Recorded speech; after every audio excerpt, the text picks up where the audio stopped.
Good evening, you're now with me, Radzi Ahmad, for TVS Nightline. Here are the headlines for tonight. Sarawak activates comprehensive preparatory measures across the state amid intensifying hot and dry weather conditions.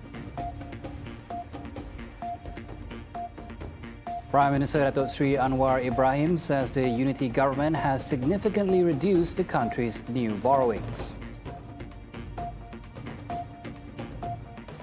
And in world news, the Thai army rejects Cambodia's demand for the immediate return of 18 Cambodian soldiers who recently entered Thai territory.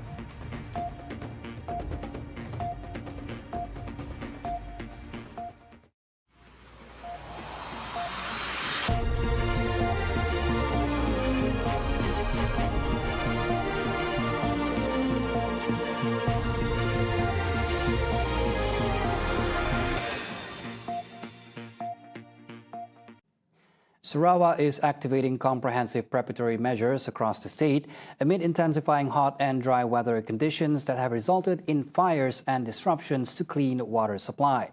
Sarawak Deputy Premier Dato' Amar Douglas Uga Ambas said this was decided in a Sarawak State Disaster Management SDMC committee meeting today, which also presented the latest reports from the relevant technical agencies. Sarawak sekarang kita menghadapi keadaan yang panas dan kering. Jadi apabila cuaca panas dan kering, akibatnya adalah ada kebakaran, ada juga kekurangan air.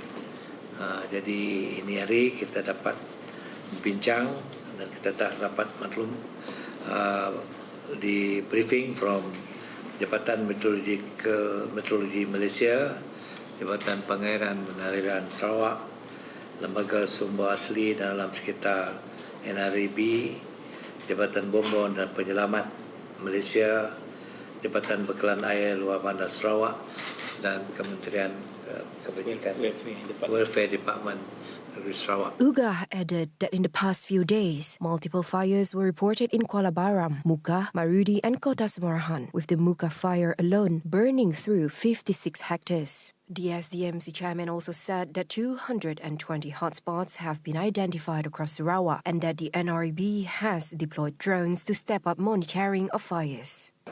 And bagi NRB, they have drone. So we've directed them to fly the drone so that they can monitor and detect early fire. From experience, kalau kita dapat detect asapnya lebih awal, then take action to extinguish at that place, it will not spread further.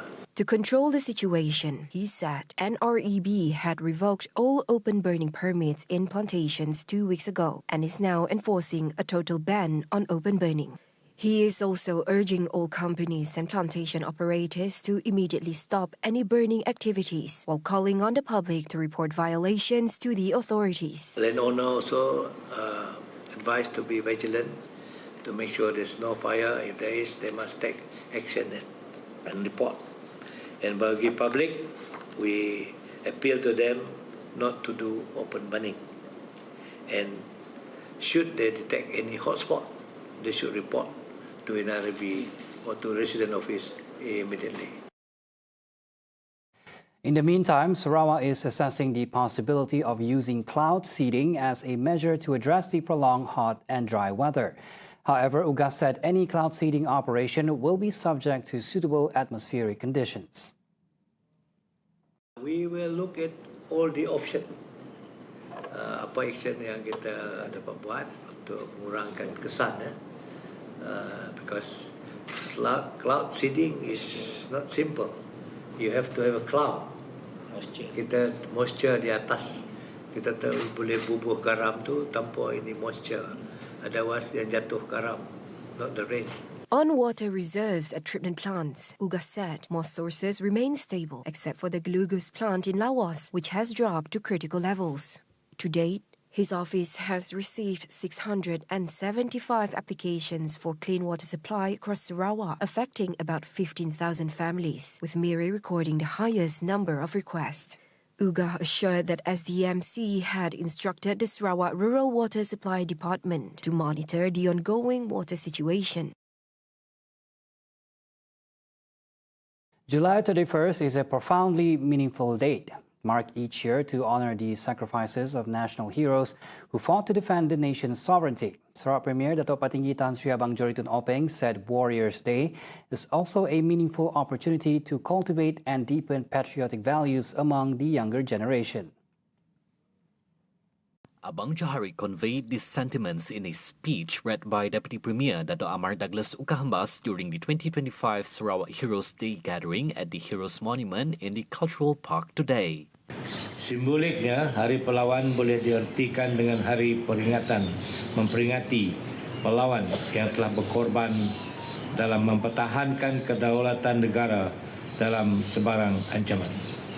Pahlawan negara seharusnya menjadi sejarah yang sentiasa dikenang kerana telah mencipta ketemadunan negara kepada bumi bertuah ini.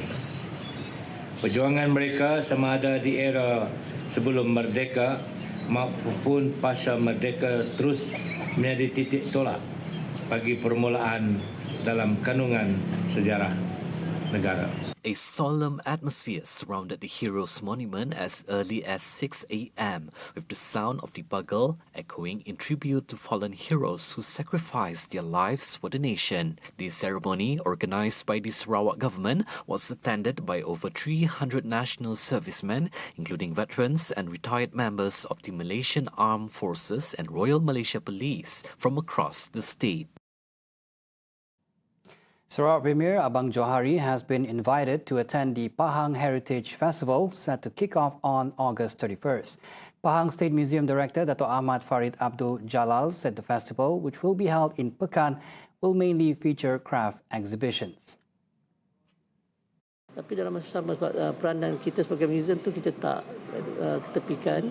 Kita juga membawa komponen-komponen lain dalam bentuk pemuziuman seperti pameran-pameran daripada Museum Penang, Selangor, Museum Terengganu dan juga beberapa lagi agensi yang terlibat. Following a courtesy visit to the Sarawak Premier today, Ahmad Farid praised Sarawak's proactive efforts in promoting craft products, saying it serves as an inspiration for Pahang to advance its own craft promotion initiatives.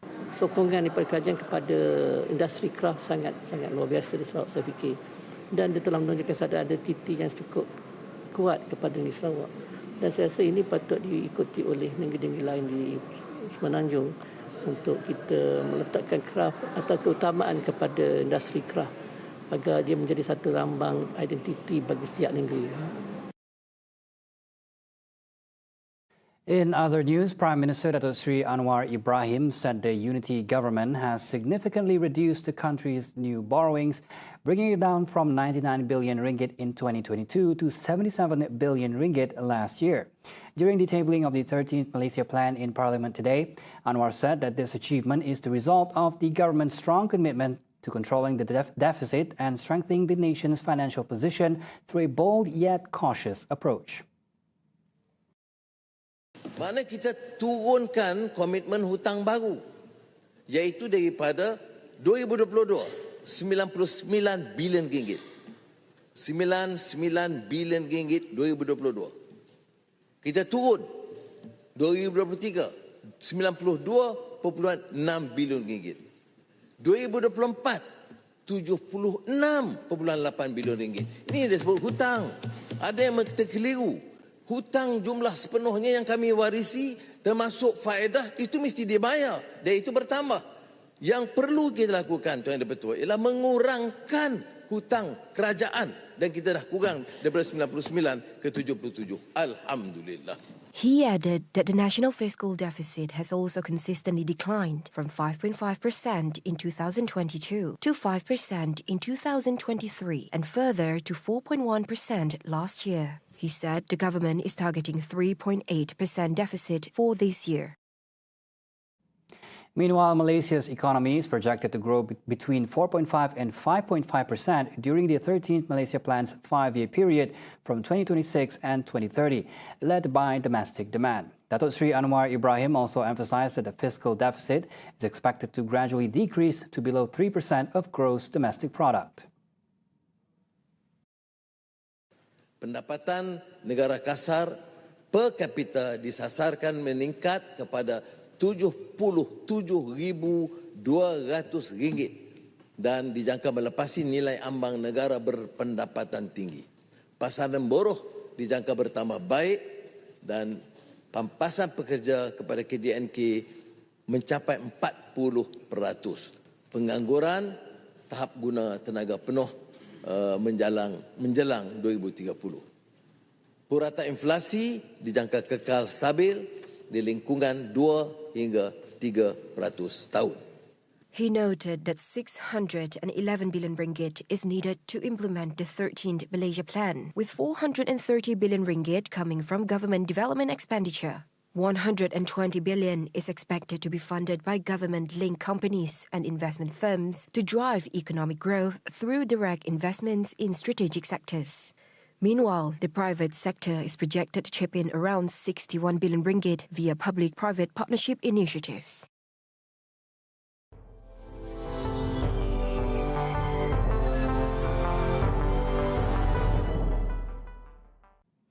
The Royal Thai Army has rejected Cambodian Prime Minister Hun Manet's demand for the immediate return of 18 Cambodian soldiers who recently entered Thai territory.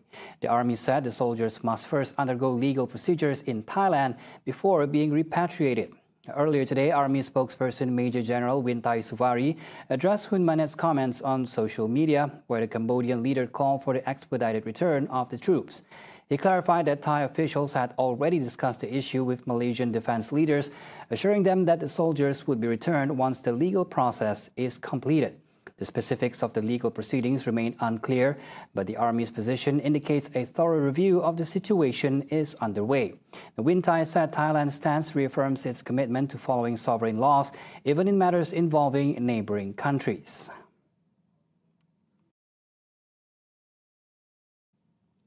And those were the updates on TVS Nightline. We'll leave you with a recap of Sarawak Premier Datuk Patinggi Tan Sri Abang Joyton Openg's recent official visit to Jakarta, Indonesia, where he accompanied Prime Minister Datuk Sri Anwar Ibrahim for the 13th Malaysia-Indonesia annual consultation. I'm Razi Ahmad. Thank you for watching and have a good night.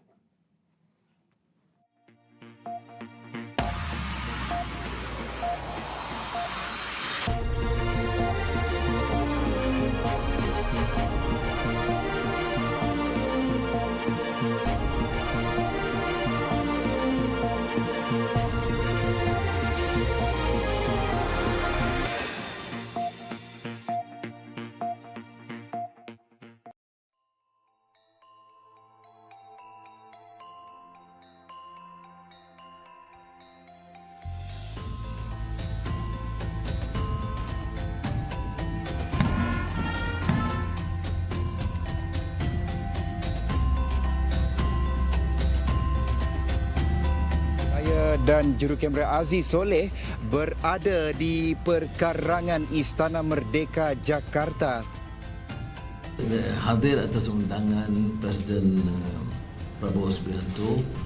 Ini pertemuan dua hala yang kita adakan acara tahunan. Tahun lalu di Malaysia dan tahun ini di Jakarta.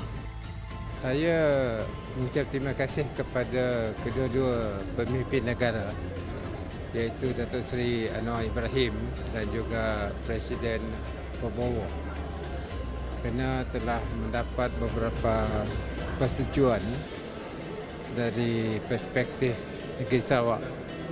Pertamanya ialah free trade di antara Interkong dan Tebedu, ke mana sekarang ada free flow of goods dan services, perkhidmatan yang dijalankan di antara kedua negara menerusi Interkong dan juga Tebedu. Ini adalah satu persetujuan yang amat besar dari sudut perhubungan perniagaan di antara Indonesia dan Malaysia, khasnya Kalimantan Barat dan juga Sarawak. Yang kedua ialah pembangunan tenaga baru menerusi pelaburan kita di Kalimantan. Mereka akan mempertimbangkan mengenai dengan cadangan perhubungan antara Sarawak dengan Singapura. dari sudut pengeluaran tenaga. Dan saya harap satu keputusan akan dibuat untuk Singapura Sarawak dan Sarawak Singapura tenaga yang kita hendak